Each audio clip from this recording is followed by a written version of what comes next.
stabil dan konsisten. Berarti ini cocok banget buat orang yang main aman gitu ya istilahnya. Cocok buat santai dulu. Kita chill dulu lah, kecil-kecilan dulu. Kecil dulu. Pak salah. Pamit undur diri teman-teman. Kalian minjemin uang ke pemerintah ataupun juga bisa perusahaan, terus nanti mereka ini bakal bayar bunga secara rutin ke kita. Halo Invest People, selamat datang nih di podcast Money Minds. Sisi di tempat dimana kita akan bahas semua hal tentang keuangan dengan pastinya gaya yang santai namun berbobot. Seperti biasa, podcast kali ini akan ditemenin oleh aku, Vio, dan teman aku, Farcan. Oke, hai semuanya. Jadi di episode kali ini kita akan bahas terkait obligasi nih teman-teman. Yang mana itu adalah salah satu instrumen investasi yang kedengarannya udah kuno sih teman-teman. Cuman ternyata kalau kita sadari itu tetap bisa membuat cuan nih teman-teman. Jadi kita udah kedatangan bintang tamu hari ini. Ada orang itu ada Kak Jessica dan juga Kak Elo. Oke, narasumber kita kali ini itu super keren ya teman-teman, dan mereka ini dari salah satu komunitas ya betul, yang bernama Pudi Pintar gitu teman-teman. Oke, mungkin aku pengen nanya dikit kayak apa sih Pudi Pintar itu? Oke, mungkin aku jelasin sedikit kali ya, buat mungkin teman-teman juga ada yang belum tahu. Jadi Podi Pintar itu sebenarnya tuh community, jadi kayak komunitas kayak gitulah. Nah ini tuh komunitas mahasiswa yang kita tuh sebenarnya ngajakin seluruh mahasiswa di Indonesia. Cuma memang belum semua mahasiswa di Indonesia tuh join. Jadi mungkin teman-teman setelah nonton video ini bisa kepoin IG kita juga di @podipintar untuk ngepoin lah kita tuh kira-kira ngapain aja sih di sini. Nah, jadi sebenarnya kita tuh mempelajari tentang investasi, dan kita juga pengen untuk ngajakin mahasiswa-mahasiswa di Indonesia untuk mulailah pelan-pelan berinvestasi kayak gitu sih.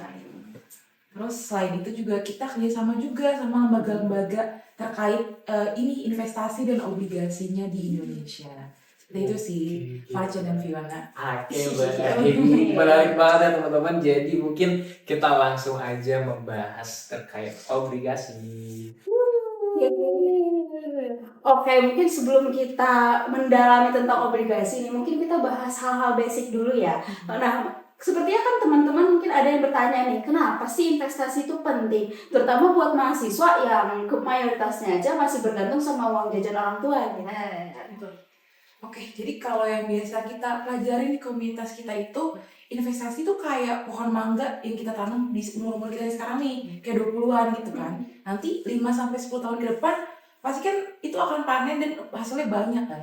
Tapi kalau kita baru mulai di usia 50 tahun, pasti hasilnya nggak sebanyak yang kita tanam di umur kita pas muda ini kan. Nah gitu juga dengan investasi. Jadi kalau semakin kita awal memulai investasi itu, maka waktunya tuh makin banyak buat kita punya efek compounding yang luar biasa. Jadi efek compounding juga gitu.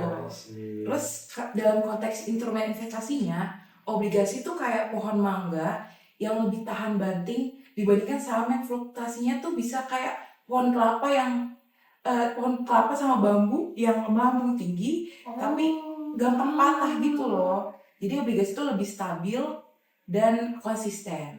Berarti ini cocok banget buat orang yang main aman gitu ya istilahnya. Cocok buat santai dulu.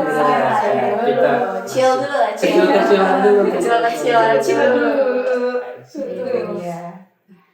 Nah, tapi masih banyak yang bingung nih. Kita langsung ngebahas tentang istilah-istilah unik gitu ya. Kita bahas dulu kali, obligasi itu apa sih sebenarnya? Mungkin boleh banget nih bantu dijelasin dengan bahasa yang mudah dipahami gitu ya. Boleh ya. Mungkin aku jelasin pakai bahasa yang bisa teman-teman mungkin yang masih awam bisa lebih paham juga gitu. Jadi sebenarnya obligasi itu ya surat utang. Nah, jadi ibaratnya kayak kalian minjemin uang ke pemerintah ataupun juga bisa perusahaan, terus nanti mereka ini bakal bayar bunga secara rutin ke kita, dan nanti bakal ngembaliin uangnya juga itu di akhir periode. Nah, terus obligasi ini juga jenisnya beragam nih. Yang pertama itu ada obligasi negara, itu kayak SUN, terus ada SBR juga, Saving Bonds Retail. yang mana ini tuh lebih aman dan bunganya itu juga lebih stabil karena ya gimana ya, kan ke negara gitu kan pasti udah aman lah gitu kan saya. Terus yang kedua itu ada obligasi korporasi. Nah ini itu bunganya lebih tinggi. Nah makanya konsepnya lebih kayak high risk high return gitulah ya. Semakin tinggi resikonya kan kita bakal dapat lebih banyak juga baliknya kayak gitu. Terus yang terakhir itu ada suku teman-teman. Nah suku ini sebenarnya sama aja, cuma ini lebih ke berbasis syariah. Jadi konsepnya bukan bunga tapi bagi hasil kayak gitu sih teman-teman. Terus kan tadi ada 3 ya, tapi tuh di sini ada ratingnya kalau obligasi itu.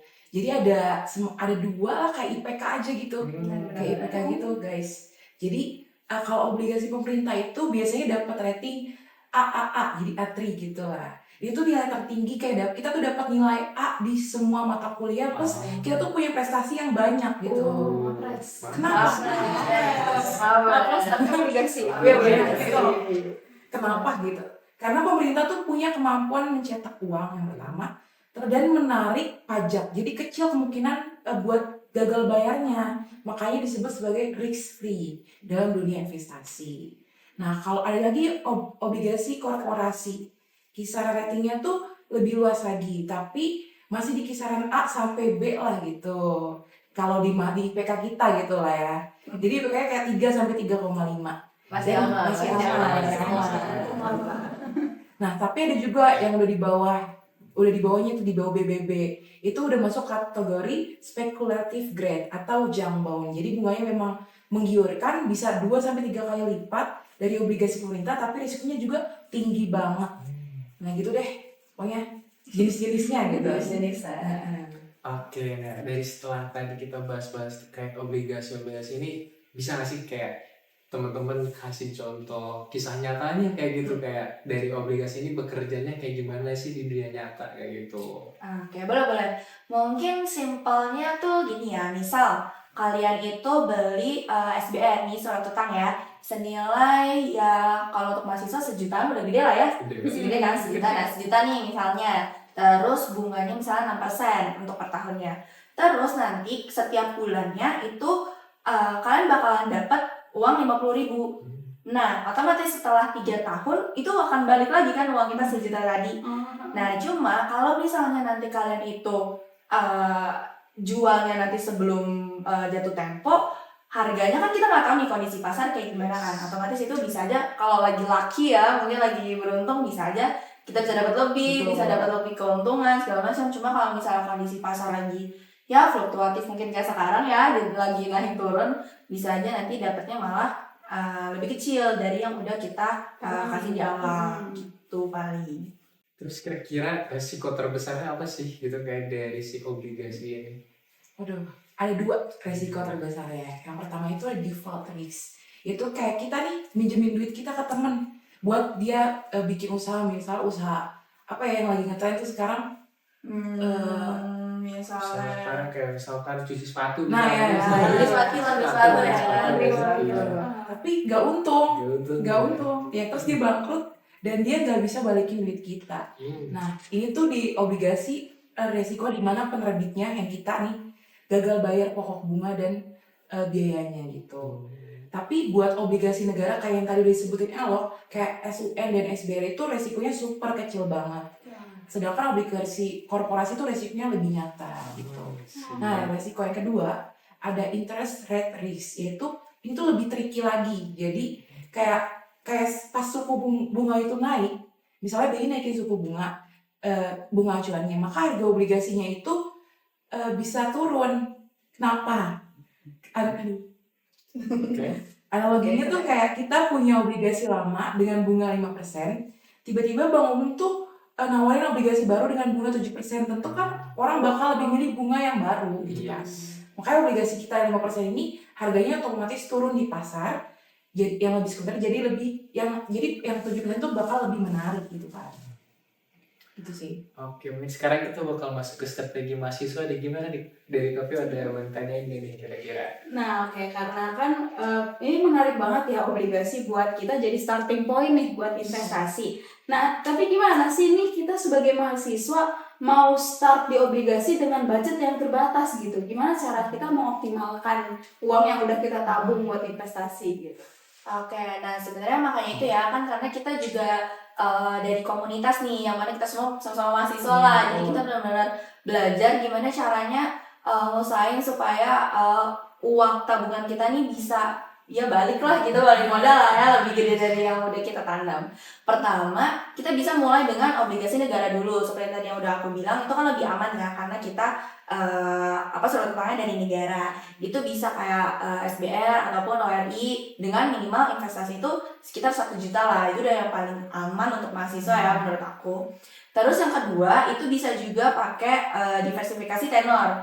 Jadi jangan semua dana yang kayak kalian punya itu diinvestasiin ke obligasi dalam 10 tahun gitu misalnya. Kita kan jadi mahasiswa aja kayak 4 tahun kan gitu ya. Kayak 10 tahun nanti udah keburu kerja apa segala macam kan agak terlalu high risk ya. Jadi bisa dicampur juga dengan yang jangkanya lebih pendek kayak setahun, 2 tahun, 3 tahun itu yang menurut kita sih udah yang paling aman lah kayak gitu sih. Terus juga bisa pakai strategi labeling. Kayak kita tuh beli obligasi yang jatuh temponya tuh bertahap. Jadi misalnya beli yang jatuh temponya 1, 2, dan 3 tahun. Jadi kan kalau kita, jadi tiap tahunnya tuh ada dana yang cair. Jadi kalau misalnya butuh dana mendadak, apalagi kan mahasiswa ya, pasti dananya tuh suka, wah butuh duit gitu kan. Ada aja Jadi buat kebutuhan darurat bisa gitu. Oh, berarti kesimpulannya tuh kita mahasiswa boleh lah kalian mulai start nabung sampai 1 juta, masukin ke invest di obligasi dan pilih yang jangka waktunya jangan panjang gitu ya intinya. Oke. Nah, selanjutnya nih kira-kira ada nggak sih tips khusus nih buat mahasiswa yang memulai selain dari pemilihan jatuh tempo tersebut? Nah, ada nih sebenarnya bisa pakai udah banyak ya, ada beberapa aplikasi-aplikasi fintech juga yang udah nyediain ada fractional bonds. Jadi kita nih sebagai mahasiswa bisa beli pecahan obligasi dengan modal yang lebih kecil, bisa mulai dari 100 ribuan aja. Itu kayak mungkin kalau 1 juta bagi beberapa mahasiswa itu agak lumayan kegedean ya, tapi kan untuk 100 ribu itu udah oke banget kan, udah oke banget untuk awal mulai belajar investasi untuk berobligasi segala macam. Nah, untuk gimana sih mempelajari aplikasi fintech yang oke, yang bagus, kita harus obligasi kemana, itu bisa banget teman-teman bisa join sama kita di Pundi Pintar ya teman-teman. Kalian bisa cek di Instagram kita juga. Jadi basically memang komunitas kita tuh ngebahas tentang gimana sih cara memilih aplikasi fintech yang oke gitu untuk mahasiswa kayak gitu. Oke, mungkin di sini kita sedikit lebih dalam lagi terkait Pundi Pintar kali ya teman-teman. Boleh. Biar teman-teman rasa penasarannya makin kejawab gitu kayak. Iya, jadi mungkin kayak di komunitas kalian tuh nanti kita misalkan aku mau join gitu kayak nanti kira-kira di awal tuh bakal ngapain, apakah ada kayak workshopnya, terus apakah kita nanti bakal ikut kayak seminar kayak gitu-gitu, kayak kira-kira gimana nih gitu, apakah ada hal seperti itu, terus benefit kita join ke teman-teman juga kira-kiranya apa gitu selain dari kita emang pengen paham terkait obligasi kayak gitu sih. Mungkin bisa dari aku dulu kali ya. Jadi basically di Pundi Pintar ini makanya mungkin teman-teman bisa cek juga ya di Instagram kita di Pundi Pintar, itu banyak udah kegiatan-kegiatan yang udah kita lakuin. Jadi untuk salah satunya untuk mempromosikan si Pundi Pintar ini, kita tuh juga suka ngadain seminar-seminar yang kita collab juga gitu sama lembaga-lembaga keuangan. Itu kan bikin mahasiswa semakin percaya lah ya gitu untuk gimana sih cara kita belajar dan ilmunya nih dari mana kayak gitu kan. Dan makanya kita kerja sama lembaga-lembaga keuangan untuk bisa transfer ilmunya lah gitu langsung ke kita supaya lebih trusted. Terus juga mahasiswa juga semakin tertarik gitu untuk belajar tentang si fintech ini dan obligasi segala macam gitu kan. Nah, ini kan menarik banget ya. Nah, kira-kira nih kalau teman-teman mau join itu kira-kira syaratnya apa ya? Terus mau hubungin kemana nih gitu? Kayak dari Syaratnya ya. Syaratnya sih sebenarnya simple banget sih buat joinnya. Terus kayak kemananya mungkin bisa hubungin kayak narasumber yang ada di IG kita gitu. Iya, benar. Sebenarnya nggak ada syarat yang kayak gimana, yang penting kayak kita minat buat mempelajari investasi gitu, bisa lah hubungin aja kitanya dulu. Ada di kontak person di Instagram kita ya teman-teman. Atau mungkin boleh ditaruh di sini nanti ya Oke, teman-teman. nice, ya. Boleh taruh di bawah sini teman-teman. Bisa langsung kepoin aja nih. Boleh tanya-tanya juga ntar ke kontak person Bener gitu. banget sih. Terus di sini aku pengen sedikit ngebawa isu yang kayaknya lagi rame juga di mahasiswa atau nggak kayak anak-anak muda sekarang gitu yang kayak kalian yang suka main judol. Iya. Yang suka main judol ya bisa daripada nih kalian kesana emang kayaknya tuh menggiurkan gitu di awal-awal kayak dikasih terus tapi akhirnya kalian tuh bakal rugi terus gitu, mending kita investasi gitu kasih Kak. Setuju Kita banget. udah mulai investasi aja gitu kayak yang pasti-pasti aja gitu teman-teman, walaupun di sini pun sama sebenarnya ada risikonya, cuman ya itu tuh lebih jelas gitu platformnya gitu. Lebih aman. Iya betul. Terus apalagi yang masih suka pengen pinjol gitu teman-teman. Udah lah Tuh, teman-teman. udah, Udah jangan stop gak sih ya? Stop daripada pinjol, mending kita Iya. alokasi ini pendapatan Iya. kita buat yang biasanya lifestyle ke obligasi. Betul Gitu. banget. Karena menurut aku salah satu apa ya investasi kita buat masa depan juga gitu daripada kalau misalnya teman-teman kayak pinjam gitu buat ngikutin gaya hidup yang maksain gitu itu malah gali lubang terus ya. Iya, nggak ada lubang, tutup lubang, belum tentu lubangnya ketutup. Nah, Gitu. udah kegali lagi, Iya. kegali lagi. Karena kalau umur teman-teman yang ketutup nih.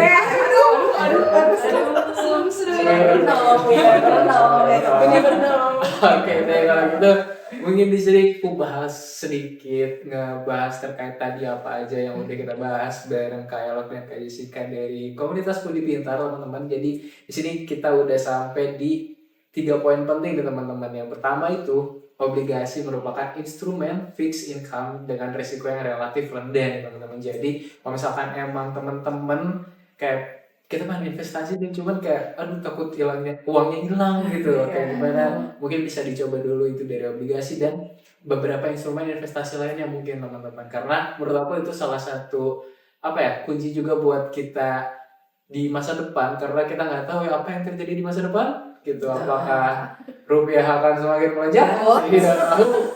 Atau mungkin tiba-tiba rupiah juga Rupiah ada jadi yang turun, iya itu kan kita nggak bisa tahu ya, makanya kita better untuk kita persiapkan aja sekarang kayak gitu mungkin. Nah terus poin kedua nih, mahasiswa juga udah bisa mulai dengan modal yang kecil lewat SBR atau platform fintech teman-teman. Jadi platform fintech sekarang itu udah teman-teman bisa temui di Google Play Store ataupun di App Store, itu udah banyak banget kayak gitu teman-teman. Dan kalau misalkan emang teman-teman masih bingung, itu kalian bisa join juga ke komunitas Budi Pintar atau enggak kalian bisa ya cari-cari berita lah gitu di Google, udah banyak gitu sekarang, karena sekarang teknologi juga udah makin oke gitu teman. Jadi ya manfaatin lah waktu teman-teman itu buat invest gitu ke depannya gitu teman-teman, biar gak buang-buang waktu di masa muda kayak gitu sih istilahnya.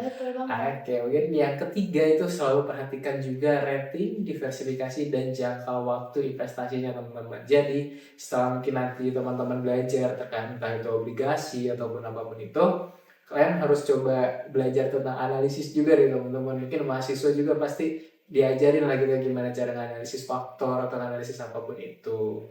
Nah mungkin itu sih ya buat poin pentingnya di kali ini. Terima kasih Pak udah dirangkumin ya. Teman-teman jadi bisa lebih paham nih. Iya, pas lebih ingat juga gitu. Oke, mungkin kayaknya kita bakal sedikit break dulu ya teman-teman. Kita pengen sedikit refresh dulu, nanti mungkin kalau misalkan ada bahasa selanjutnya kita bakal lanjut dulu dikit-dikit kayak gitu. Oke. Sampai jumpa di break selanjutnya. Oke.